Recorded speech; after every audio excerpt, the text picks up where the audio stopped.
Good morning, students. Good morning to all. And last day we have studied about the types of companies and the memorandum of associations and the articles of associations and about the prospectus and what are the contents will come to an articles of association and prospectus everything. And on that day itself we have completed the fifth chapter. Today we will go to the next chapter. The another one type of form of organizations, the cooperative organizations. So the cooperative organizations also one type of the form of organizations in the types of different types of organizations. A cooperative is a private business organizations, so that is owned and controlled by the people who use its products, supplies or services. Normally, if you are seeing in your native places itself, we can see the different type of the cooperative organizations. So some amount of the peoples will join together, and what are the products they will produce, they will supply and they will sell and consuming themselves. As a human beings, some of the peoples are joined together, and if they are formed one of the organizations in which if they are selling the product what they are produced, and he will use themselves. So although cooperatives vary in type and membership size, all were formed to meet the specific objectives of members, and all are structured to adapt to members changing needs. So wherever the form of organizations are considered as a private, so on the basis of the membership size, everything will form to meet the specific objectives of members, and the structured to adapt to members changing needs. Whenever their needs are going to change, on the basis of their changing, so the objective of the membership also will be changed. So normally the cooperatives are formed by individuals who coordinate among themselves to achieve vertical integrations in their business activities. Vertical integrations means, so on the step by step from the board of coordinators, managers and the chairman, after that the members, that is called the business vertical integrations of business activities. So cooperatives were useful for promoting the interest of the less powerful members of society. So normally the farmers, producers, workers and consumers found that they could accomplish more collectively than they could individually. Normally, if you want to conduct any one of the organizations which has more powerful one thing, as a single person it is not able to start. But some of the people are joined together, and if they are formed one of the organizations with the most powerful things, it is called cooperative organizations. So even though people have been working together for their mutual benefit throughout the human history, the cooperative form of business organization began during the industrial revolutions. Because after the industrial revolutions only, different type of the industrializations was arranged, and the cottage level industries, middle scale or small scale level industries was arranged. So on the basis of increasing the industrializations only, the cooperative section societies also had been increased. At first, the cooperative movement was started by Robert Owen in the year of 1844. He formed a consumer cooperative society in England with 28 workers as members. It was called as a Rockdale Society of Equitable Pioneers. This gradually led to worldwide movement of organizing. Cooperatives in various fields of economic activity such as credit, farming, marketing, processing, housing, transport, insurance, fisheries, poultry, dairying, etc. The main objective of the cooperative movement was to bring solace and comfort to the needy persons by pursuing common economic interest through cooperative trading. Profit is not a main objective. So the objective of the cooperative society is bring the solace and comfort to the needy persons by pursuing common economic interest. So those who all have the common economic interest, it will join together and bring the solace and comfort. Next, the definitions of cooperative organizations.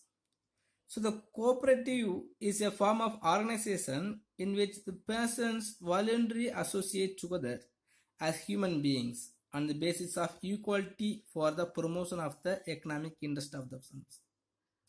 If some of the people are joined together and if they want to expose their economic interest, they can join together as a human beings and they can expose their equality for the promotion of the economic interest.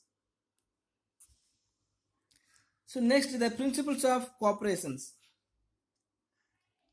So in these cooperative societies or the cooperative organizations also has some of the principles. So what are the basic principles are there in these cooperative organizations mean? First one is voluntary and open membership.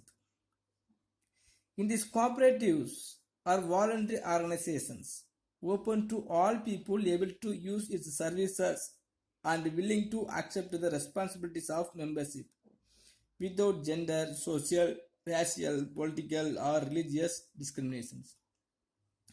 Without any of the discriminations such as gender, social, racial or political, so those peoples are able to use its services and willing to accept the responsibilities. Everything also became as a membership. So there is no one will force the members and no one will is pulled down from anywhere.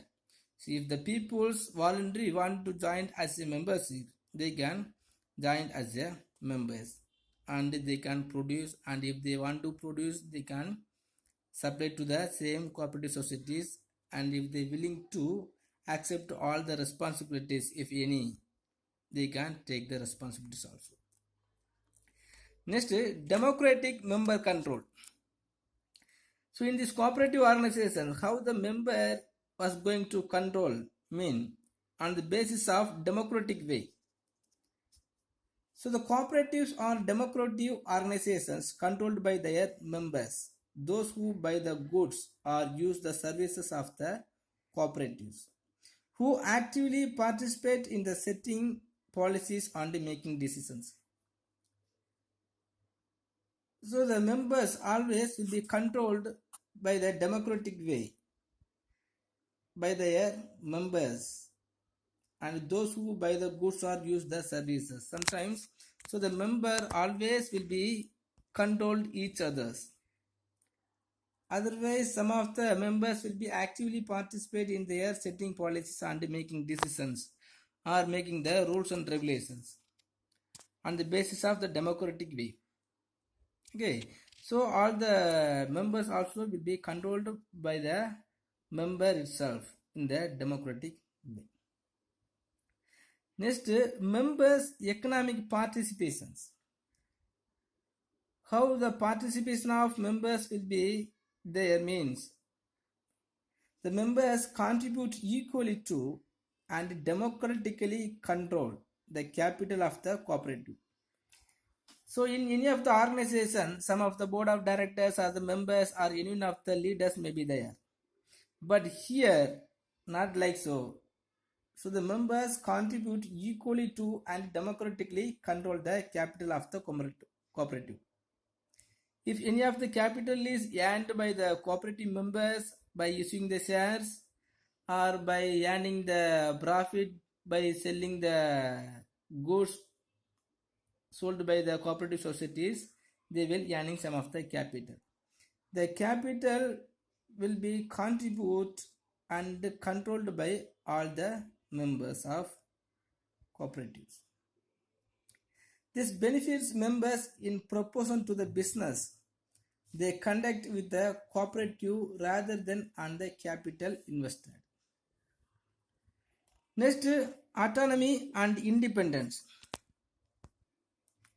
How it will be carry on their organizations mean on the basis of autonomy and independently. So the cooperatives are autonomous, self-help organizations controlled by their members only.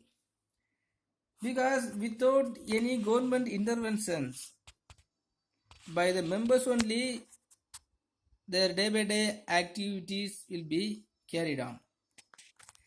And the cooperative societies also will have no need of independent others organizations. So it does not, so based on terms that ensure democratic control by the members and maintains the cooperative autonomy. So the separate rules and regulations will be created by the member itself. And if any of the leaders want to take among the members by the voting method only, they will take it. So all the rules and regulations and some of the undertakings will be maintained by the autonomy and independently. So the members and this organization has no need of being depending on any other government organizations. Next, education, training and informations. So the cooperative provide education and training for their members.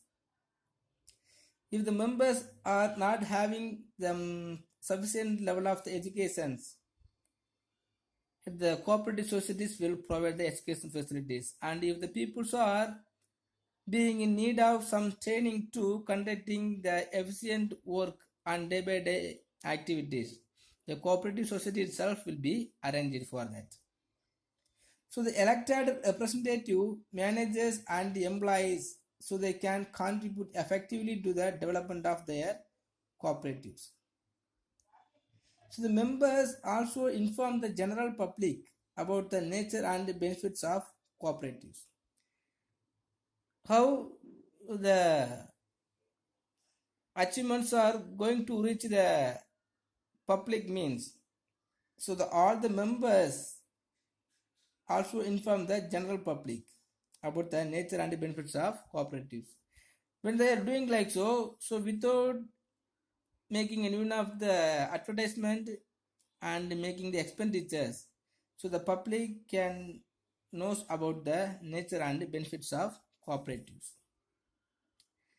Next, cooperation among cooperatives.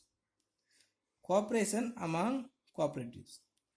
So the cooperatives serve their members most effectively and strengthen the cooperative movement by working together through local, national, regional and international structures. So the cooperative method also serves their members most effectively.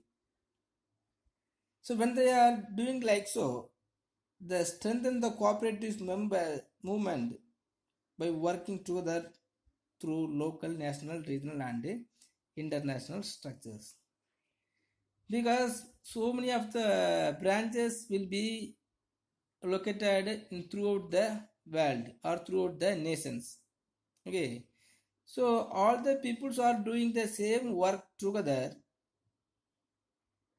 The cooperative or the unity will be arranged among the cooperatives or the members of the cooperatives.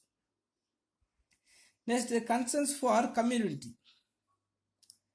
So while focusing on members' needs, the cooperatives work for the sustainable development of communities through policies and programs accepted by the members. So when they are doing some of the work for improving their economic conditions, in the same time they are providing, they are focusing on the cooperatives for the sustainable development of communities. So where they are located, this area will be improved by having the cooperative societies through the good policies and programs accepted by the members. If some of the policies and programs taken by or will be arranged by their member itself, if these programs and policies is accepted by all the members, it will come to an effect. So because of that, so the societies belong to the cooperative societies, or the areas belong to the cooperative societies will be improved. So 5 or 6 features or principles are there. So voluntary and open membership. Next, democratic member control. Next, members economic participation, autonomy and independently. Education, training and information. Next, cooperation among the cooperatives. Next, features of cooperatives. Some of the features also we can see in the cooperatives. First one is voluntary memberships. As we have studied in the principles of cooperations, the membership always will be as a voluntary. The beginning the membership is a voluntary thing. Any persons can become the member of the society and can leave it any time without anyone's force or anyone's interventions. As a single person or anyone can become the member of the society, and in the same time some of the policies and rules and regulations is not acceptable by the members, so they can leave it any time without any force and without any rules and regulations and norms and conditions. Next is the equal rights. In cooperative societies, each member of the society has an equal right to vote and ownership. Sometimes so the board of directors or the chairman will be selected by the electing method or voting method. So when they are doing like so, every member also has the equal rights to put the vote. And if they want to become the ownership, every membership also has one of the same rights. Next, each shareholder has one vote. Already we have studied the rights for voting in their shareholders of joint stock companies. It was one vote for one shares. If the person has the 100 shares, he has the rights to put the 100 votes.